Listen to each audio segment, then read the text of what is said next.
Pangulong Ferdinand Bongbong Marcos Jr. personal na bumisita sa Catanduanes at nagpaabot ng tulong at suporta sa mga nabiktima ng Bagyong Juan. Patrolwoman Vanessa Sol, ibalita mo.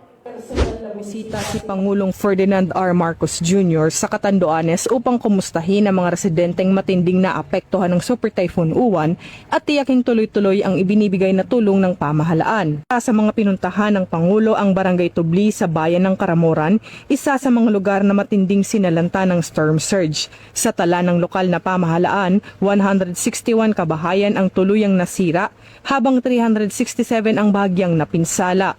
Sa Tubli Elementary School na nagsisilbing evacuation center, personal na niyang inalam ang kondisyon ng mga evacuees. Kasabay ng pagbisita na mahagi ang Department of Social Welfare and Development ng Family Food Packs at nagsagawa ng payout, 10,000 para sa mga pamilyang may totally damaged houses at 5,000 naman para sa partially damaged. Naging emosyonal naman si Punong Barangay Maria F. Palero sa pagdating ng Pangulo na nagpasalamat sa pagkakataong maiparating ng personal ang pangangailangan ng kanilang komunidad.